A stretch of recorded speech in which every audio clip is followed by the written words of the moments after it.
પછી સ્વામી કરતા પણ બહુ, ભગવાન કરતા પણ, કરતા ને હરતા બે. આપણે બેમાં ગોથા ખાઈએ. જો આ કરતા સ્વામી બાબાને કેટલો માન મળે છે. આ અક્ષરધામ જરાય લેતા જ નથી. મેં કંઈ કર્યું જ નથી. યોગી બાબાના સંકલ્પે થયું, આ સંતો બધું કર્યું, મેં કંઈ કર્યું જ નથી. ના જ પાડે બિલકુલ. અને આપણે તો કોકે કર્યું ને આપણે લઈ લઈએ. હવે 5 જણ મળીને કંઈ સેવા કરતા ને, બગડ્યું હોય ને તો ખસી જાય. ના હું નહોતો, એ બોલા 4 જણ હતા, હું તો ના જ પાડી હતી એમને બધાને. લો આવું દુઃખી બેસી જાય. કાર્ય પદ્ધતિમાં કાંઈ સામૂહિક જવાબદારી પછી બધા જવાબદાર. નિષ્ફળ જાય તો બધા માથે લઈ લેવું, એકબીજાને માથે ઢોરવું નહીં. સ્વામી બાપાને જો સ્વામી બધાને ભેગા કરે, બધા 5 જણ. સ્વામીનું ધાર્યું જ થાય છે, અંતે એવું જ થાય છે. સ્વામી જે બોલ્યા હોય ને એવું જ થાય છે, પણ છતાંય સ્વામી બધાને ભેગા કરે. એકલા પોતે જશ લેતા જ નથી. ને આપણે જોયો તમે, આપણે આગળ બીજા પાછળ રાખીએ એવું મનમાં હોય છે જ. તો આ બધા ટીમ વર્ક, બધાને આવું તો બહુ મુશ્કેલ છે. આવું દુનિયામાં નહીં મળે તમને. બીજાને આગળ રાખવા ને, 1 + 2 કેટલા થાય? વચ્ચેથી ઓલું સાઈન કાઢી નાખો તો 12, અને 2 ને આગળ મૂકો તો જો આમ છે સુરત ભાવ. પહેલાં તો મળીને કામ કરું, પછી વચ્ચેથી એક થઈ જાવ બરાબર, સુરત ભાવ 12 થાય. બીજાને આગળ ધરો તો ના ધરાય. આગળ ભલે 12 આગળ ના ધરાય, એની આગળ થઈ જઈએ એને કર્યું તો પાછા 12 જ રહે. યોગી આપણને બધા આ રીતે કરી બધા પ્રમુખ સાહેબ કરે જ છે. તો આપણે રીત જગત છે ને, આવી લોકથી આખું બધું જુદું છે. એટલે આપણે અમને આદર્શ બનાવીએ. આપણા કાર્ય માટે સ્વામીને આદર્શ બનાવવો પડે, તો આ સત્સંગ બરાબર આ રીતે થાય. સ્વામી બાપાના સિદ્ધાંતની બાંધછોડ નહીં, સિદ્ધાંત બાબતમાં બાંધછોડ નહીં.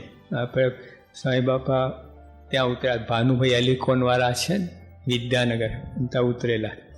ત્યાં HM પટેલ સાહેબ, જો કેટલા મોટા માણસ, એમને સ્વામી બાપા તમે થોડીક છૂટ લો આ સ્ત્રીઓ બાબતમાં, એમને ખાલી તમે મળવાન રાખો.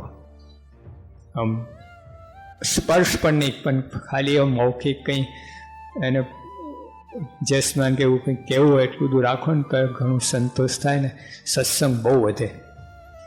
સ્વામી એકદમ આકરા થઈ ગયા. હા, એકદમ કે સાહેબ તમારું કામ નહીં, એ અમારું કામ છે.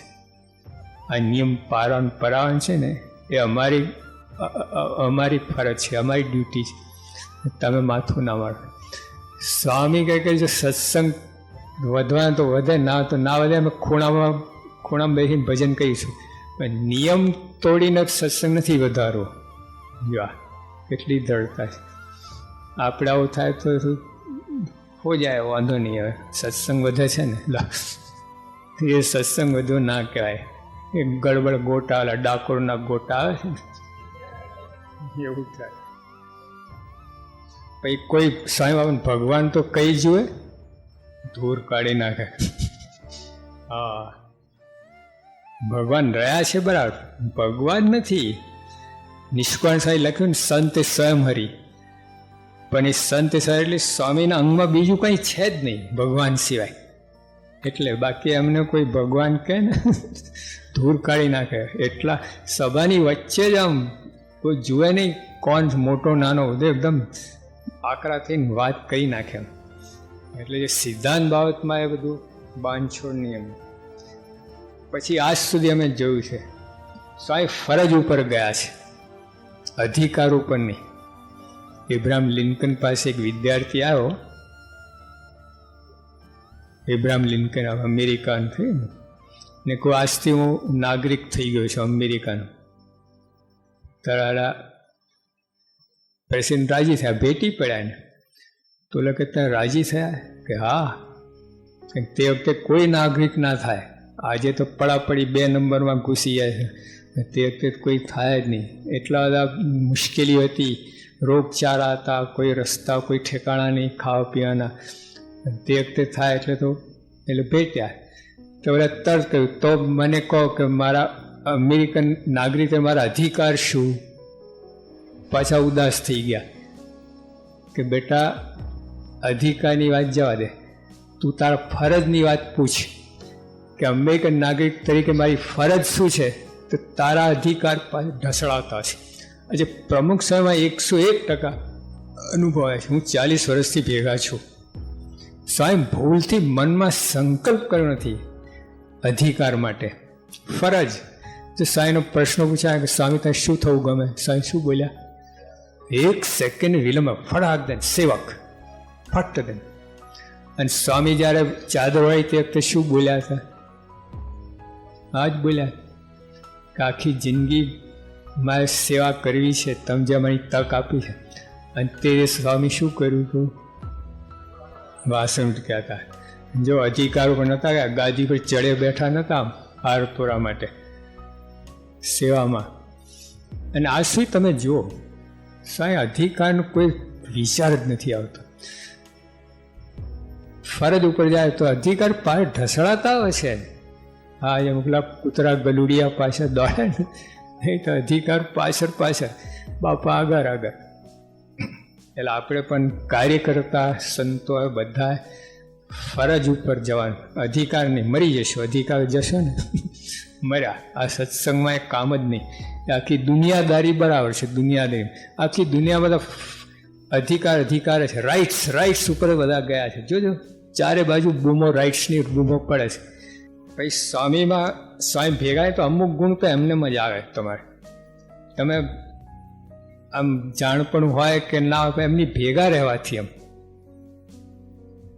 નિર્માનીપણાના છે, આ ભક્તિના છે, આ ધર્મ નિયમના છે. તો ભેગા રહો ને તો મનમાં નક્કી કર્યું ના કર્યું તો આવે એવું છે. એટલા જોરશોરથી આ નિર્માનીપણા તો હિમાલય છે બાપા, હિમાલય. હા, હિમાલય પર આ એક ઢેફું હાથમાં આવીએ તો ઘણું બરાબર. આપણે એક યુવક હતા ને, બીજા યુવકને ખખડાવતા હતા બરાબર.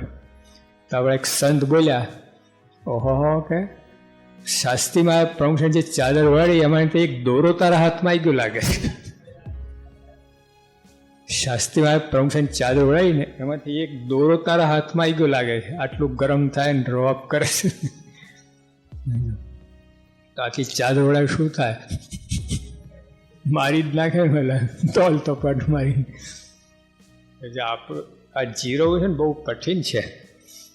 આપણે કોઈનો સત્સંગ સોંપે ઉજ્જડ કરી નાખીએ. આપણે 2 દિવસમાં બધાને રવાના ઘર ભેગા કહી દઈએ, બ્રહ્મરૂપ કરીને, ભોયરૂપ કરીને.